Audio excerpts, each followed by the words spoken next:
Alléluia. Veuillez prendre place. Merci la chorale.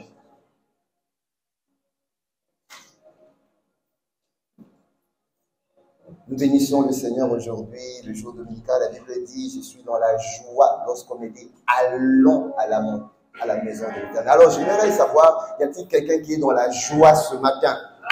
Si tu es dans la joie, est-ce que tu peux l'exprimer? Est-ce que tu peux exprimer cette joie? Est-ce que tu peux exprimer cette joie? Est-ce que tu peux exprimer cette joie? Alléluia.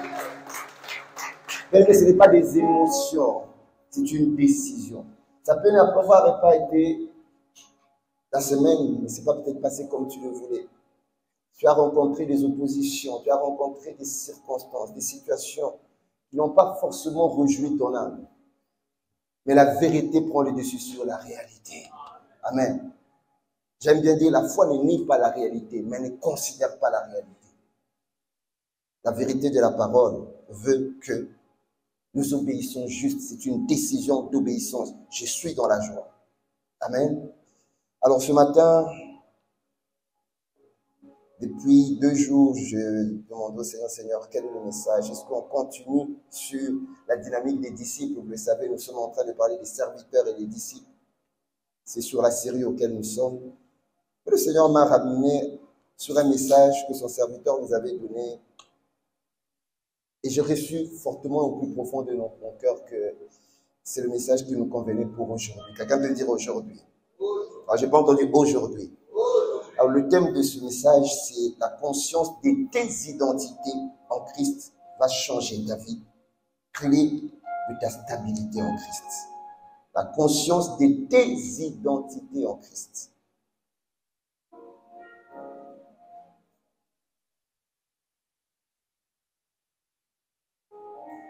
Nous sommes en train de parler d'identité en Christ. Oui, quand nous parlons d'identité en Christ, le mot identité ressort. Et dans le mot identité, bien aimé, nous sommes dans un monde où la confusion identitaire est devenue de plus en plus légion et manifeste dans notre société. Dans notre société, parler de l'identité, aujourd'hui, on ne sait pas qui est qui. Nous avons souvent des cartes d'identité. Donc, à chaque carte d'identité, il y a des informations qui sont écrites. Et dans chaque information, c'est pour identifier la personne de son nom. Son nom tire origine de là où il vient, de quelle famille, de quelle tribu, de quel clan. Mais il y a également une adresse, il y a la date de naissance, et il y a d'autres informations qui caractérisent l'identité d'une personne. Mais dans cette identité, bien aimée, chaque identité est tirée forcément, soit de la description et des critères culturels, des critères sociaux ou des critères émotionnels, ça dépend. Et chaque être qui naît quelque part est toujours attaché à une identité qui lui est donnée. La naissance humaine est attachée à une identité qui est donnée à la personne. Il en est de même maintenant, la naissance spirituelle également est forcément attachée à une identité. Quelqu'un peut me dire amen. La naissance spirituelle également est attachée à une identité. Et dans les Écritures, dans la parole, nous voyons que la description de ce que Dieu donne aux rachetés est souvent liée à certaines caractéristiques où on nous appelle, nous sommes la lumière du monde, nous sommes le sel de la terre, nous sommes des conquérants.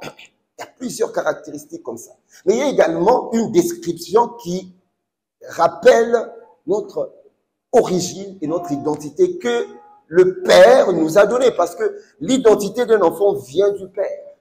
Et c'est ce que nous allons voir. Et la conscience de ces identités que le Seigneur nous donne en tant qu'enfant de Dieu, cette conscience-là va nous épargner de beaucoup de choses et peut changer nos vies. Parce que beaucoup et certains sont ceux qui, ne connaissant pas la révélation de l'identité que Dieu a donnée, succombent dans la peur, dans l'anxiété, dans la crainte, dans l'oubli et même dans le déni.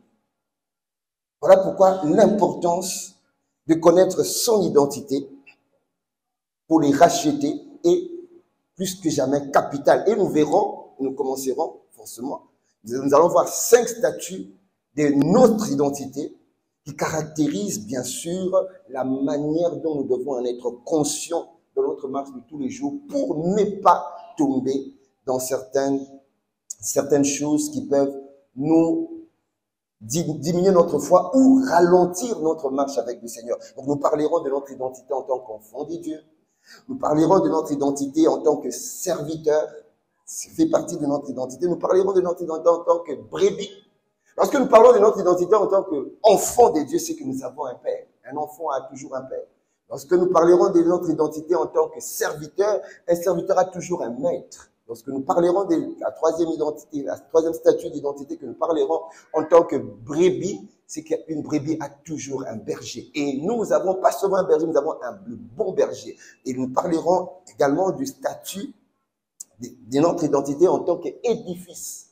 Et chaque élément a une importance auquel nous allons ressortir dans chaque élément, dans chaque statut, ce que nous devons tirer comme bénéfice, auquel nous devons en être conscients pour marcher de manière triomphante et surtout voir nos vies changer. Et nous, la dernière identité, ce serait l'identité d'épouse. Amen. Mais l'identité est l'attribut qui est donné à chacun. Nous naissons dans un monde, l'enfant est né dans l'hôpital. Dès la naissance, il y a le registre de l'hôpital où on demande aux parents quel va être le nom. Et nous qui sommes nés dans le royaume, lorsque nous naissons, Dieu nous donne également directement une identité et des identités au fur et à mesure que nous sommes en train d'avancer, de grandir et puis de cheminer avec le Seigneur. Alors, je disais 5 statuts d'identité auxquels nous devons en être pleinement conscients pour ne pas être déstabilisés, désabusés, ébranlés devant les épreuves que nous allons rencontrer. La première identité, nous l'avons dit, c'est enfant de Dieu. Lorsque nous parlons d'enfant de Dieu, directement nous savons qu'il y a eu quelque chose qui s'est passé. Il y a le statut d'Adam et puis de Christ. La Bible dit dans 1 Jean 3, verset 2, 1 à 2. Voyez quel amour, voyez, ça commence par l'amour de qui? Du Père. Voyez quel amour le Père nous a témoigné pour que nous soyons appelés enfants de Dieu. Et nous le sommes. Quelqu'un peut dire, je le suis. Alors, j'ai pas entendu, je le suis. Nous le sommes. Si le monde ne nous connaît pas, c'est qu'il n'a pas connu. Bien-aimé, nous sommes maintenant, quelqu'un me dit maintenant, nous sommes maintenant enfants de Dieu et ce que nous serons n'a pas encore été manifesté. Mais nous le savons que lorsque cela sera manifesté, nous serons semblables à lui. Waouh! Parce que nous le verrons tel qu'il est. Ah, j'aime bien ce verset. Et je fais souvent un effort pour le retenir. Et le deuxième verset qui me vient par rapport à notre identité, c'est Psaume 139, verset 14. La Bible dit, je te loue, c'est le psalmiste qui disait, je te loue de ce que je suis une créature si merveilleuse. Il n'a pas dit je suis une créature médiocre. Il n'a pas dit je suis une créature à peu près, je suis une créature désabusée. Non, il a dit je suis une créature merveilleuse. Ça relève de mon identité. Ce enfant de Dieu, créé par mon Père, je sors de celui qui est la vie, il n'est pas la mort. Je sors de celui qui est la lumière, c'est que je suis lumière. Je sors de celui qui est la paix, c'est que je suis paix. Et je porte sa nature et je suis façonné selon sa ressemblance. Il a dit, je suis une créature si merveilleuse. Tes œuvres sont admirables et mon âme le reconnaît bien. Alors, est-ce que ton âme reconnaît que tu es une créature si merveilleuse? Alors, dis-toi à toi-même, je suis une créature merveilleuse. Dirige tes paroles à toi-même, je suis une créature merveilleuse. Oh Seigneur, je suis une créature merveilleuse. Je suis un chef-d'œuvre de Dieu. Alléluia. Et toujours le psalmiste, dans Psaume 8, verset 5, il dit, tu l'as fait des peu inférieurs à Dieu. et tu l'as couronné de gloire et de magnificence. J'ai dit majesté, majesté. J'ai dit majesté, majesté. Ta gloire, c'est ma tristesse que je suis.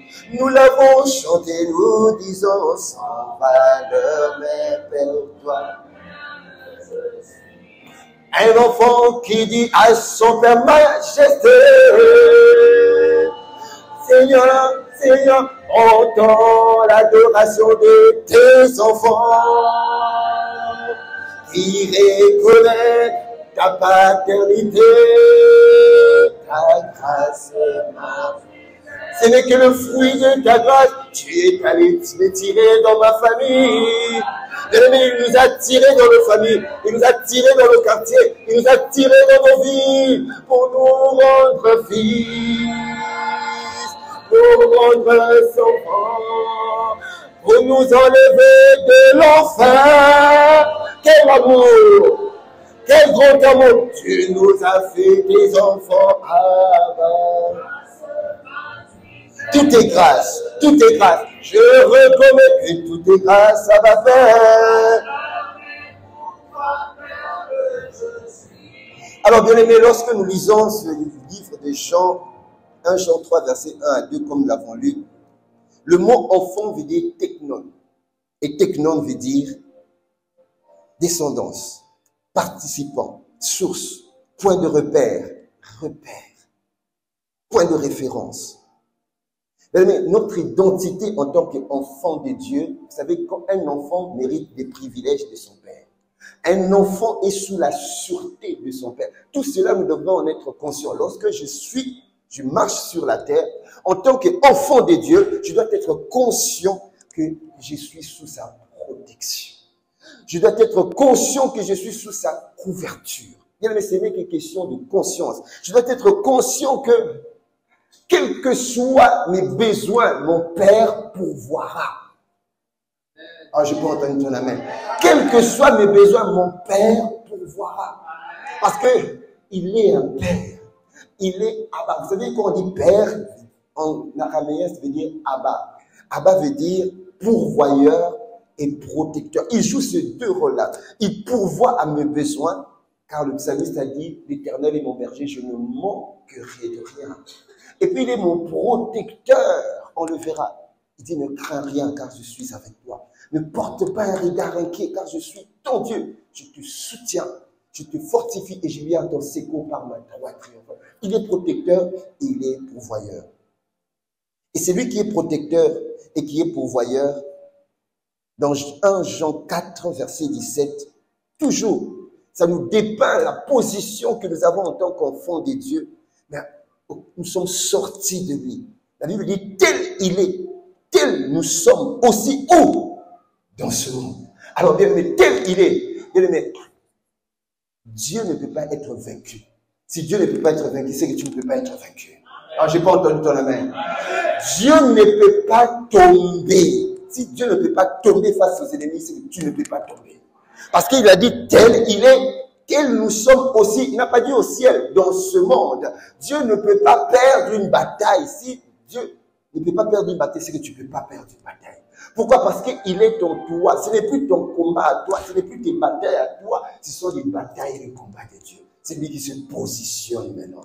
Comme il s'était positionné devant David face à Goliath. C'est Dieu qui combattait en réalité pour David. David n'avait pas les armes qu'avait l'armée israélienne. Mais David avait Dieu d'abord. Parce qu'il a fait tomber Goliath par la pierre. Or, Jésus est la pierre qu'avaient rejeté les bâtisseurs, qui est la principale des langues. Mais tu as la pierre en toi qui est Jésus. Quelle que soit l'adversité qui se présentera, mais aucune adversité ne tiendra face à toi.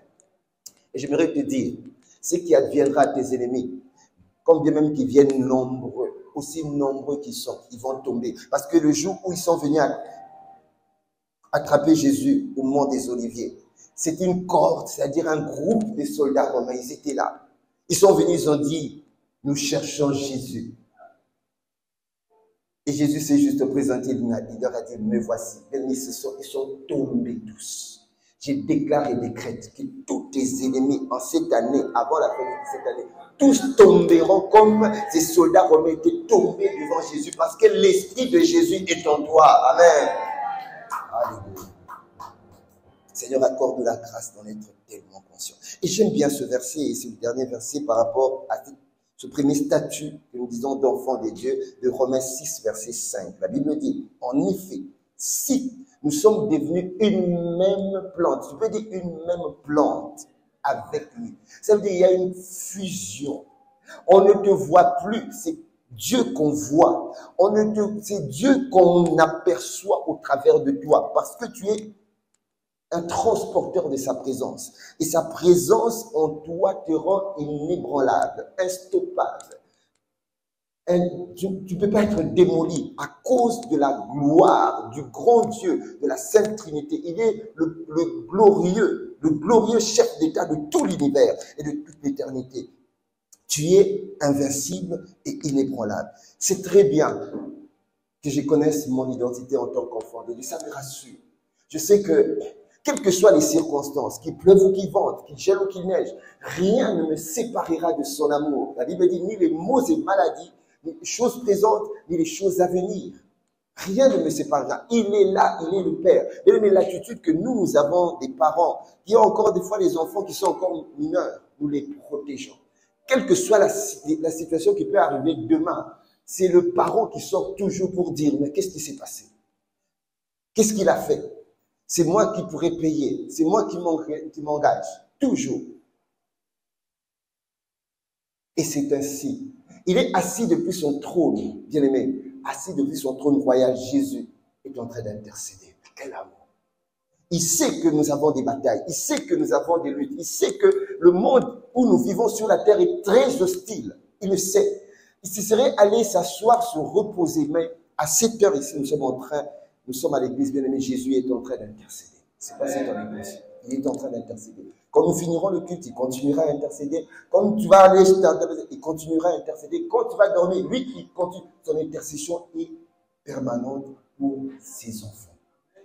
Parce qu'il aime ses enfants. Parce qu'il aimerait que ses enfants grandissent et nous le verrons.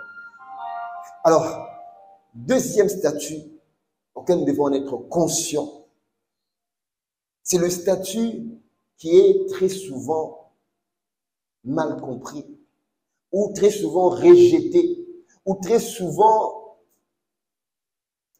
pas admis par nous, enfants de Dieu, c'est le statut de serviteur. Si nous parlons de serviteur, c'est qu'il y a forcément un maître à côté. Et le mot serviteur veut dire en réalité esclave ou doulos. Dans Philippiens 1, verset 1, la Bible dit, écoutez ce que Paul dit. Paul et Silas, serviteurs de Jésus. Mais tu dois être serviteur. Nous devons être serviteurs. Nous devons avoir un maître. Tu ne peux pas être enfant de Dieu sans pour autant que tu aies un maître. Un maître maîtrise. Parce que le monde ne peut pas te maîtriser. Il faut que tu sois maîtrisé par ton maître, Jésus. Si tu n'es pas maîtrisé par le maître, Jésus, il y a le message que tu es maîtrisé par quelqu'un. Tu vas dire, non, mais c'est vrai que les choses de Dieu, être maîtrisé par Dieu, ok, c'est par des paroles, mais lorsque je suis maîtrisé, je suis soumis. Lorsque je suis maîtrisé, lorsque Jésus devient mon maître et je suis son serviteur, ça veut dire que je suis esclave. Mais quelles sont les caractéristiques d'un esclave? Un esclave, son identité est donnée par son maître. Un esclave, c'est celui qui est totalement soumis. Comme la Bible dit dans Éphésiens 5, femmes, soyez soumises à vos maris. Un esclave est pleinement et totalement soumis. L'opinion de l'esclave devient l'opinion de son maître. L'esclave fait ce que son maître lui demande. Il ne discute pas, il ne conteste pas. L'esclave est celui qui travaille pour la réussite de celui qui est son maître. Et Colossiens 1, verset 16, la Bible dit, car en lui a été créé toutes choses qui sont dans les cieux et sur la terre, les visibles et les invisibles.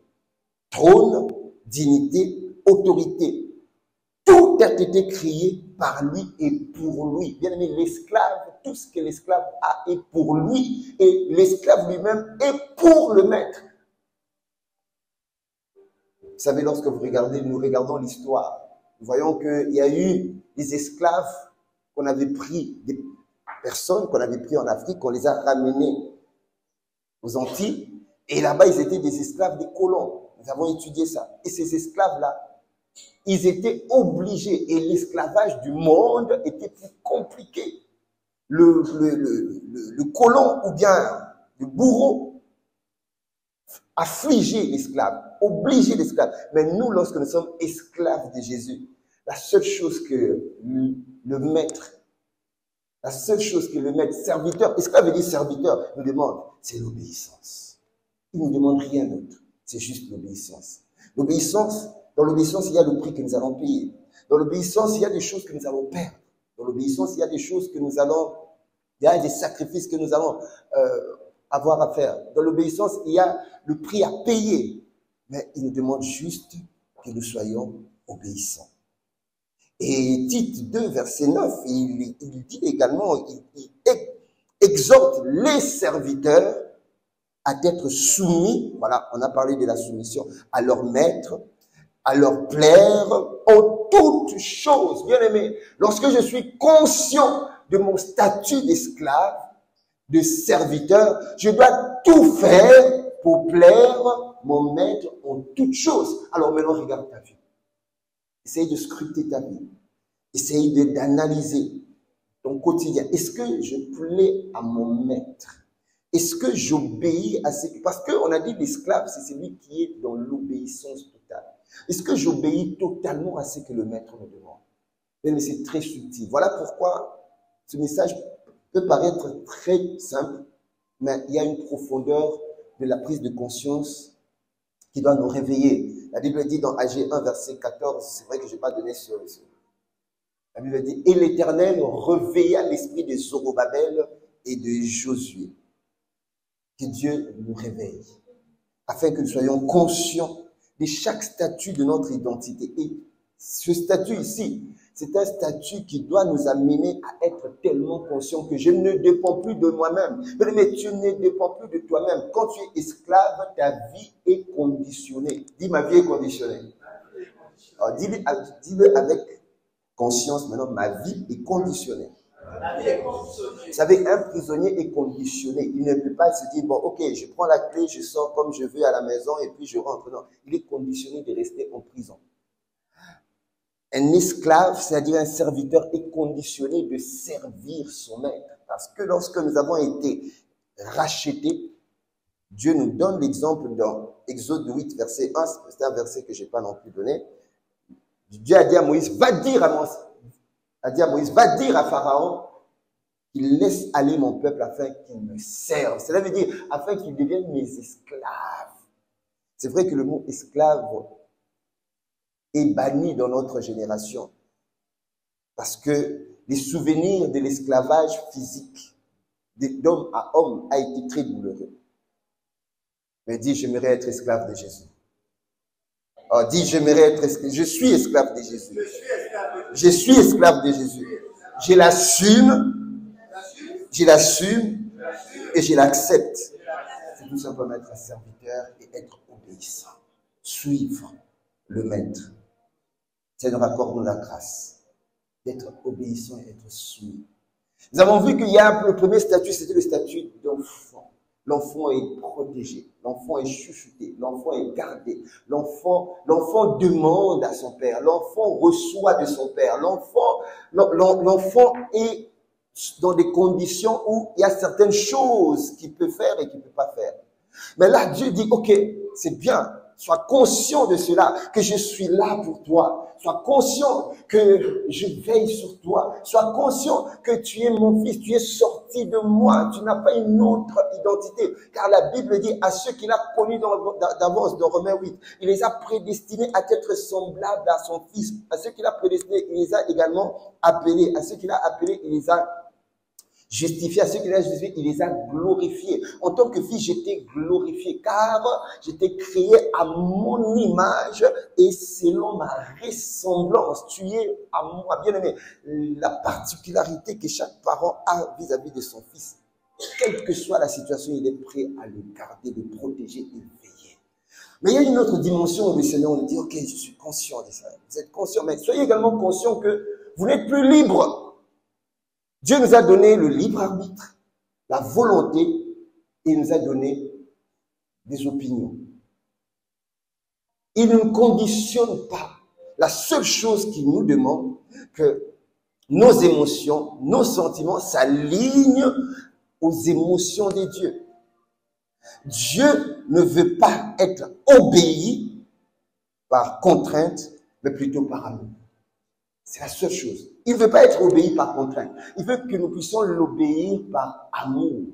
Et cet amour-là, nous lui montrons en lui disant, comme l'avait dit Ruth, ne me laisse pas te quitter. Parce que là où tu iras, c'est là où j'irai. Ton Dieu sera mon Dieu.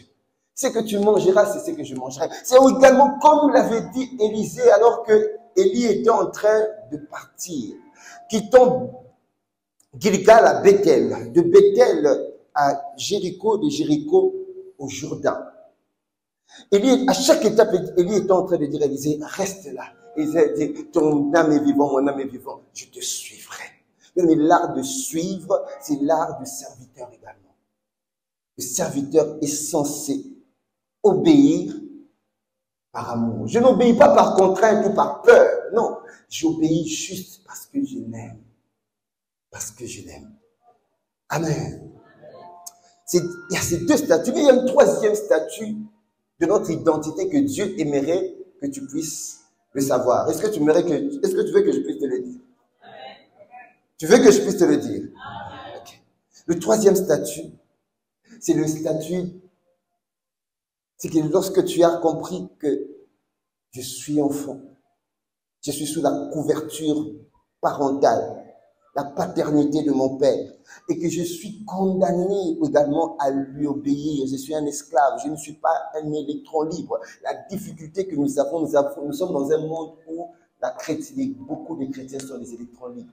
Beaucoup de chrétiens font comme ils veulent, alors qu'ils ne savent pas qu'ils ont un maître, le maître maîtrise. Mais Dieu aimerait également que nous entrions dans la compréhension et dans la conscience de ce statut où, lorsque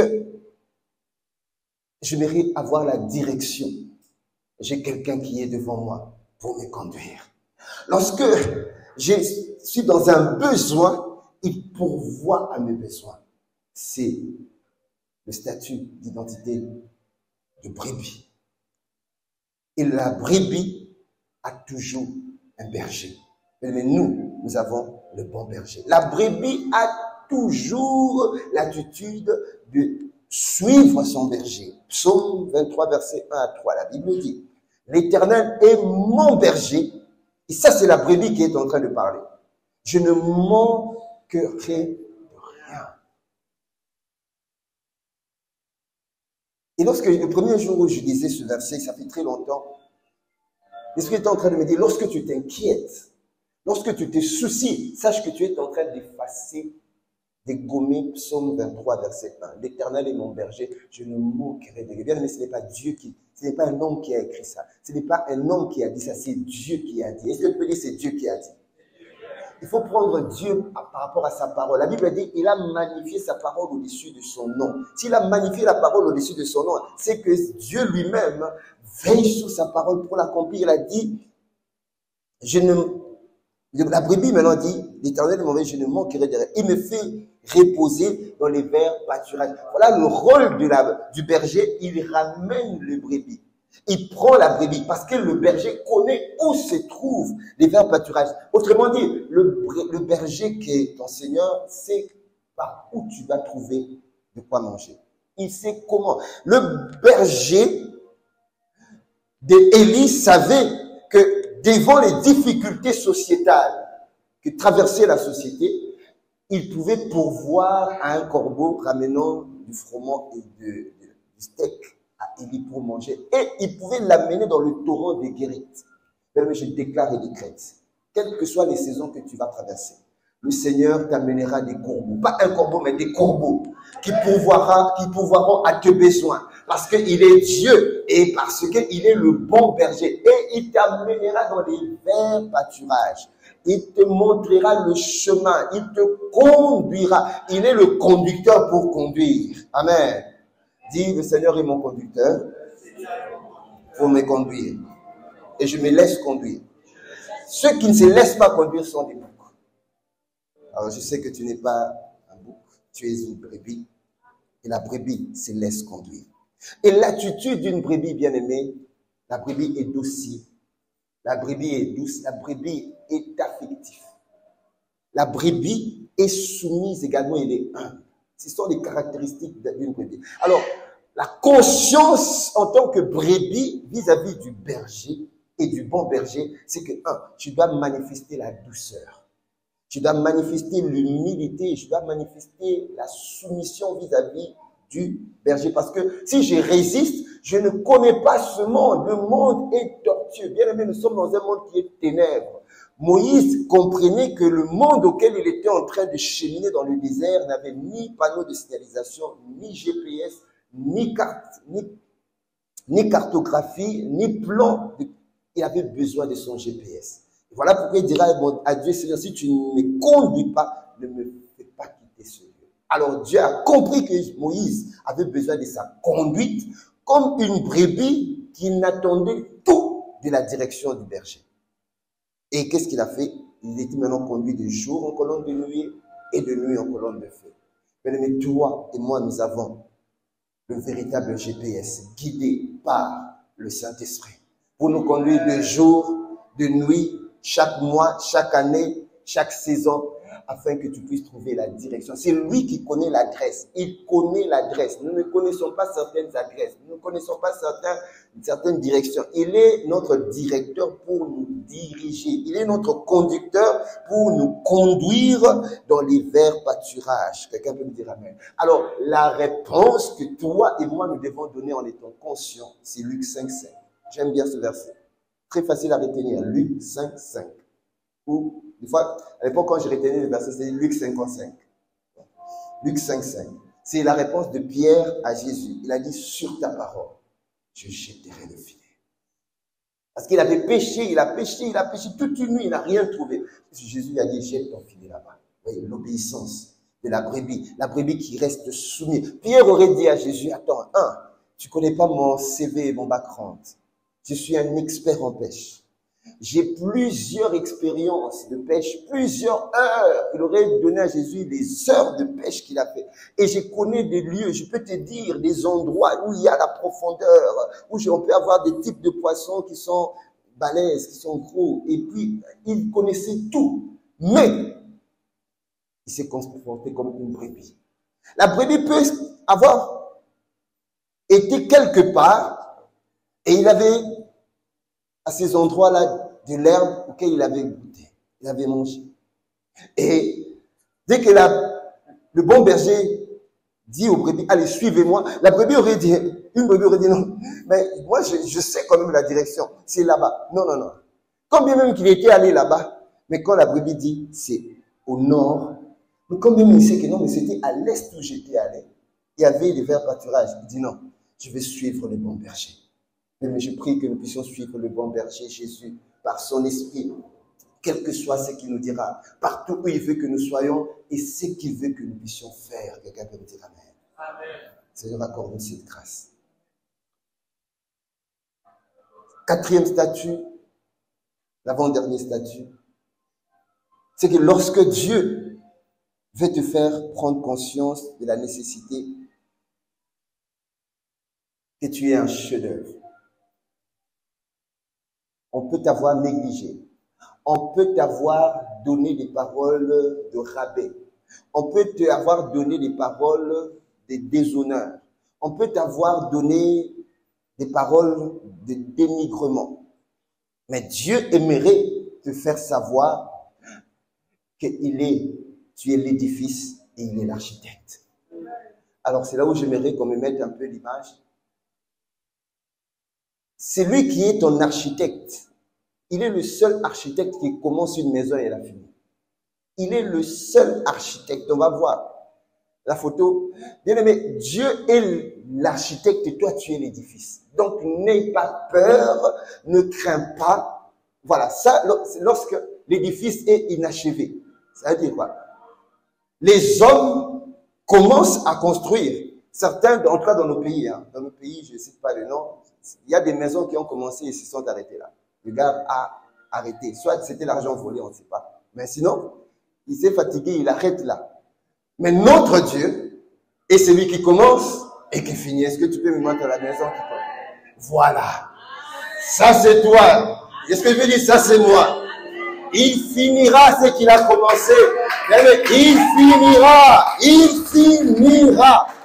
Ne t'inquiète pas, il finira. Il est au contrôle. Il est l'architecte par excellence. Il n'a jamais commencé quelque chose et la chose n'a pas été manifestée. Sauf qu'il prend du temps. Il prend du temps. La Bible me dit, je bâtirai mon église. Lorsque Dieu a dit, je bâtirai mon église, il n'a pas dit, il va bâtir son église comme Adam a été construit. Regardez, même l'enfant, les seuls êtres qui ont été créés directement humains, qui n'ont pas connu l'enfance, la jeunesse, c'est Adam et Ève. Après, ils avaient un déficit de jeunesse aussi dans leur. Mais Dieu a dit non, tu vais commencer à zéro. Naissance, enfance, jeunesse, adulte, être mûr et atteindre le 3e âge. Dieu est en train de bâtir. Il en est de même quand l'arbre est en train de pousser. Ça ne pousse pas d'un coup. Non, ça commence toujours. Une germe, ça pousse, ça pousse. Et j'aime bien quand l'arbre pousse, il ne fait pas du bruit. Il ne fait pas du bruit. Il dit, viens là-bas. Non, je suis en train de grandir. Non. Il pousse dans le silence et dans le calme. Dieu travaille dans le calme. Dieu va travailler ta vie. Il est là, tu es de l'argile, il est le potier. J'aime bien dire, un jour, j'étais en train de préparer une exhortation. L'Esprit était en train de me dire, tu sais, si tu es entre les mains d'un économiste, il va mettre beaucoup de chiffres en toi. Mais ces chiffres ne vont pas forcément t'échanger. Si tu es entre les mains d'un chimiste, il va mettre beaucoup de formules chimiques au-dedans de toi, mais rien ne va te changer. Si tu es entre les mains d'un juriste, il va mettre beaucoup de lois dans ta vie, ok, mais certaines lois ne vont pas te changer. Mais il faut forcément, si tu es de l'argile entre les mains d'un chimiste, l'argile restera une masse sans valeur. Entre les mains d'un économiste, masse sans valeur. Entre les mains d'un commercial, masse sans valeur. Mais tu mets de l'argile entre les mains d'un potier. Et tu peux me dire, waouh, l'argile deviendra, l'argile forcément, entre les mains d'un bon potier, l'argile deviendra un vase d'honneur. Et quand le vase devient d'honneur, il est exposé comme le tableau de la Joconde est exposé au musée des Louvres. C'est des hommes venant de partout qui viennent admirer ce chef-d'œuvre que Dieu a fait de toi. Alors, quand Dieu commence à bâtir, c'est vrai que dès le début, le chantier semble ne pas avoir la forme. Dès le début, le chantier semble ne pas être ordonné. Vous savez, quand vous êtes dans un chantier, vous voyez, tout est bizarre. Tout est bizarre. Mais l'architecte, lui, il a le plan. Il voit le plan. La Bible dit dans Ésaïe 46, verset 10, Dieu voit la fin d'une chose. Ce verset, je ne l'ai pas donné. Il voit la fin d'une chose avant le commencement. Et ses arrêts subsisteront à jamais. Oh, j'aime bien ce verset. Alors, face à ce que tu es en train de voir de ta vie, face à ce chantier qui est en train d'être construit, cet édifice qui n'a pas encore de forme, et que tout le monde est en train de dire, comme on a dit à David, plus de salut pour toi en Dieu. Ça veut dire, il n'y a rien de bon. On regarde ta vie, on regarde ta maison, on te regarde, on dit on a dit, est-ce que quelque chose de bon peut-elle sortir de toi? Est-ce que quelque chose de bon peut-être sortir? Comme on disait à Nazareth, est-ce que quelque chose de bon peut-être sortir de Nazareth? Oui, parce que le chantier semble être encore chantier. Mais il y a quelque chose. Lui, il sait. Comme il finit toujours ce qu'il a commencé. Dis à ton voisin, ce n'est que question de temps. Alors, ce n'est que question de temps. Alors, face à cette incertitude, des voix que tu entends, face à cette incertitude, des situations que tu entends, face à cette incertitude, des paroles de foi dégradantes, de régie que tu reçois, Dieu nous répond pour nous faire asseoir cette conscience qui finira cet édifice que nous sommes dans Ésaïe 41, verset 10. Alors Dieu te dit, ne crains rien, car je suis avec toi. La deuxième des choses qu'il nous dit, en ayant la conscience que l'architecte, nous avons l'architecte qui a fait des bonnes et des meilleures études avec brio, avec réussite 100%. C'est l'architecte qui est notre Seigneur. Il n'a jamais échoué et il est le meilleur architecte. Il a dit, ne crains rien car je suis avec toi. Donc, la crainte arrivera. Parce que les passants, plusieurs passants vont pointer le doigt dans la maison, dans l'édifice, vont dire, bah, oh, cet édifice est inachevé. Cet édifice, c'est vraiment, mais ils ne savent pas, c'est l'architecte qui est derrière. Il n'est pas l'architecte comme certains architectes chez nous en Afrique. Lui, il est le véritable architecte. Il prend son temps. Il prend son temps. Des fois, il peut prendre du temps pour mettre beaucoup de fondements parce qu'il sait que l'édifice doit être suffisamment élevé. Il dit, ne porte pas un regard inquiet, car je suis ton Dieu. Je te fortifie. Au moment où tu peux te sentir abattu, il dit, je te fortifie. La deuxième des choses, il dit, je viens à ton secours. Des fois, tu peux te sentir envahi par les ennemis. Il dit, attends, je viens à ton secours. Il y a un verset, une histoire où le roi de Juda avait 300 000 soldats. Il combattait contre le roi d'Éthiopie qui avait 1 300 000 soldats. Bien aimé, le roi Asa, voilà, de Juda, il s'appelle le roi Asa. Il avait de quoi s'inquiéter. Il dit, mais en termes de rapport de nombre, il n'y a pas photo, il n'y a pas match, comme on le dit. Mais qu'est-ce qu'il a fait? Il s'est confié à son architecte. Il est allé consulter Dieu. Il dit, Seigneur, je reconnais que le rapport de force ne va pas à mon avantage.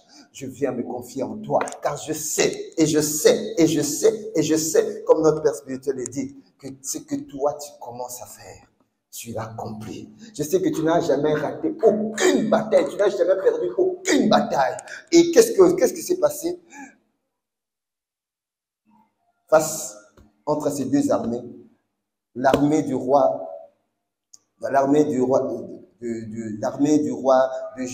de Juda, Asa, a vaincu et a remporté 300 000 face à 1 300 000. Est-ce que nous pouvons acclamer pour le Seigneur? Bien-aimé, tu acclames pour le Seigneur, c'est ce qui fera de toi. C'est la victoire qui te donnera face à tes ennemis. Parce que tu ne vois pas l'armée qui est tout autour de toi. Je prie que Dieu illumine nos yeux pour nous éclairer, nous montrer l'armée. Il n'est pas l'éternel d'une armée. La Bible dit de Dieu, il est l'éternel de quoi? Des armées. Donc on ne peut pas compter le nom. Ils peuvent être 1 million, mais celui qui est avec toi a une armée des myriades et des myriades et des myriades. Oh Seigneur, merci. Et le deuxième verset que j'aimerais nous donner, au fur et à mesure qu'on est en train d'atterrir, c'est Ésaïe 43, versets 1 à 2. Les craintes et les inquiétudes. Dieu ne nous a pas dit qu'on sera exempt des craintes et des inquiétudes. Ça viendra. Mais il nous dit, ne crains pas. Écoutez, il répète encore ici, ne crains rien. Il dit pas, bon, tu peux avoir quelques craintes de certaines choses, mais d'autres non, il dit rien. Quelqu'un peut dire rien. R-I-E-N. Rien. Ne crains rien. Car je t'ai racheté. Autrement dit, racheter, c'est quelque chose qui a été vendu et je pars encore reprendre ça, acheter de nouveau. Il a dit, je t'ai racheté et je t'appelle par ton nom. Il connaît ton nom. La Bible dit, nos noms ont été gravés dans sa paume de main. Lorsque Dieu ouvre sa main, il voit ton nom. Il te connaît par ton nom. Et tu es à lui. Il dit, tu es à moi. Si tu traverses les eaux, maintenant il détaille, il dit, écoute, cette maison, cet édifice-là, peut être comme une maison, peut-être comme l'édifice où tu traverses les eaux. Et les eaux ne sont pas sécurisants. Il dit, je serai moi-même avec toi. Le avec, c'est-à-dire je vais marcher avec toi. Avec, ça veut dire je serai avec, je serai à tes côtés comme Jésus marchait à côté des deux amis d'Emmaüs.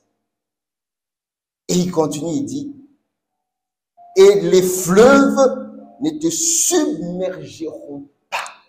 Bien aimé, les fleuves n'ont pas pu submerger, avaler Paul, alors qu'il était le premier naufrage, c'était pas Titanic. Paul avait aussi connu le naufrage dans Acte 27. Dieu l'avait gardé. Il dit, ils ne te submergeront pas. Et il dit, si tu marches dans le feu, les feux ne te brûlera pas. Parce que nous avons vu que Dieu a déjà, il est lui-même le feu. La Bible dit, Dieu est le feu dévorant. Entre le feu dévorant, le créateur du feu et le feu de ce monde, bien aimé, le feu dévorant domine le feu de ce monde. Voilà pourquoi Shadrach, Meshach, Abednego, dans la fournaise ardente, il y avait une quatrième personne qui s'appelait, qui avait le visage du Fils de l'homme, qui était le feu dévorant. Et le véritable feu était venu à la rencontre du feu de ce monde. Le feu de ce monde s'est excusé, dit non, nous ne pouvons pas nous rapprocher de toi, alors ils nous sont excusés. Shadrach, Meshach, Abednego, ils étaient protégés. Bien aimé, je déclare et décrète que ta vie à toi sera exempte également. Tu ne brûleras pas, tu ne seras pas consumé, tu ne seras pas submergé à cause du fait qu'il est le bâtisseur, il est l'architecte. Il n'échoue pas, il n'échouera pas dans le nom de Jésus. Cinquième et dernier statut de ton identité que tu dois être conscient. Après avoir été conscient du fait que je suis un fils, il est mon père. Après avoir été conscient qu'il est mon Abba, mon pourvoyeur et mon protecteur. Et moi, je suis tout simplement son enfant. Je suis gardé. Cette conscience-là me donne l'assurance de savoir que qu'il pleuve ou qu'il vente, qu'il gèle ou qu'il neige, mon Père est là. Et après, d'être conscient également que je suis son serviteur. Je suis condamné à l'obéir parce que si je ne l'obéis pas, je serai comme le fils prodigue. Le fils prodigue, qu'est-ce qu'il a fait? Au lieu d'obéir à son père, il a dit, donne-moi mes biens, il est parti. Le fait qu'il se soit déconnecté de sa source, il s'est rendu compte que c'était impossible qu'il puisse continuer. La vérité qui se cache entre l'édifice, entre serviteur et le maître, et le lien qu'il y a entre la source et la ressource. La plante, s'il ose se déconnecter de la terre, elle meurt. Le poisson, s'il ose se déconnecter de la mer ou de l'eau, il meurt. Autant l'homme, s'il ose se déconnecter de Dieu, parce que c'est Dieu qui l'a créé, c'est Dieu qui a mis en l'homme tout ce qui le concerne pour sa destinée, mais l'homme, je ne parle même pas de la nouvelle création, de tout être humain. Tout être humain, si tu te déconnectes de Dieu, tu échoues. Tout ce réussi de ce monde qui n'est pas lié, qui n'est pas paramétré, qui n'est pas orienté, qui n'est pas agencé sur la fréquence de ton créateur, c'est l'échec.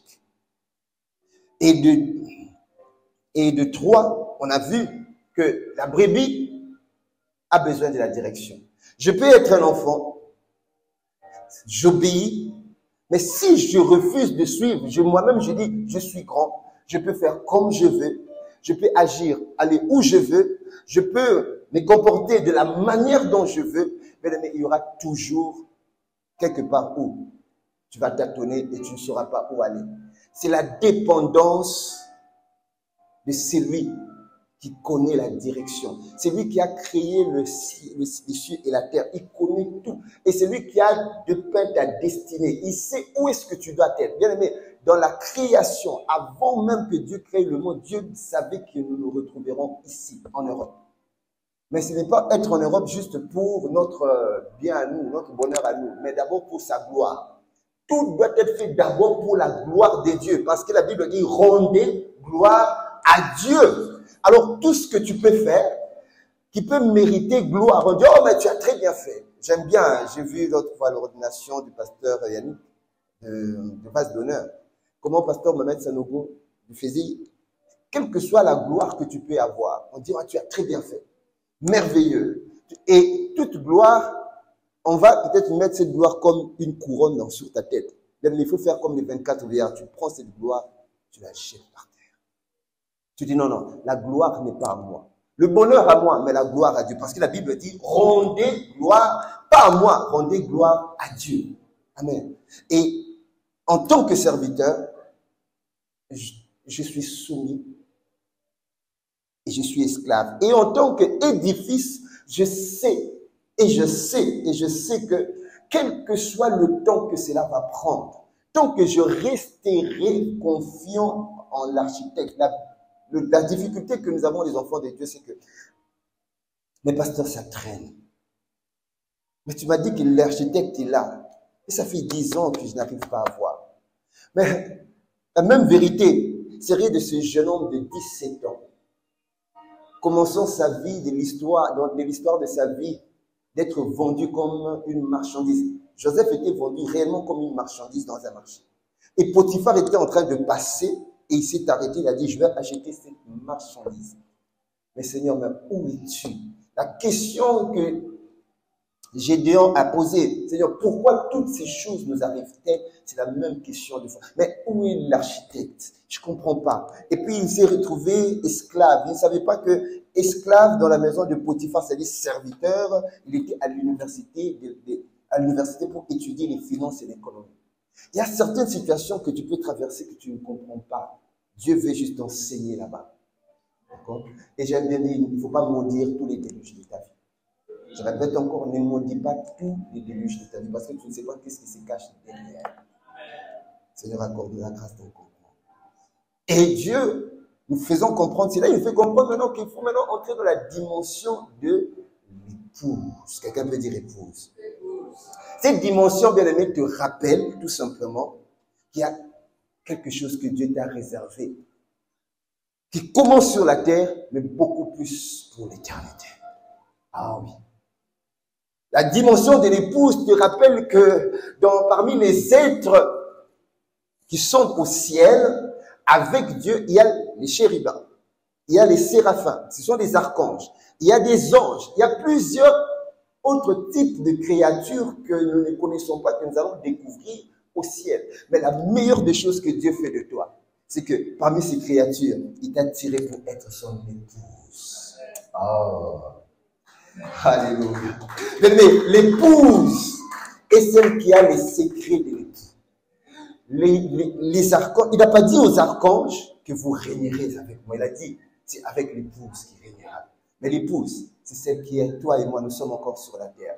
Comment est-ce que Dieu peut se souvenir de toi? Comment est-ce que Dieu peut te sanctifier parmi ses créatures? Comment est-ce que Dieu peut avoir eu pensé de te mettre dans le lot des créatures célestes où il a dit, il fusionnera. Il n'a pas dit qu'il va fusionner avec les 24 vieillards. Il n'a pas dit qu'il va fusionner avec les 4 êtres vivants. Il n'a pas dit qu'il va fusionner avec les archanges. Il a dit, il va fusionner avec toi. Il va être en osmose, en fusion. L'épouse, elle a plus de pouvoir qu'un chef d'état-major. La décision de l'épouse peut amener un pays à entrer en guerre ou pas. Regardez, la tête de Jean-Baptiste a été décidée par une femme.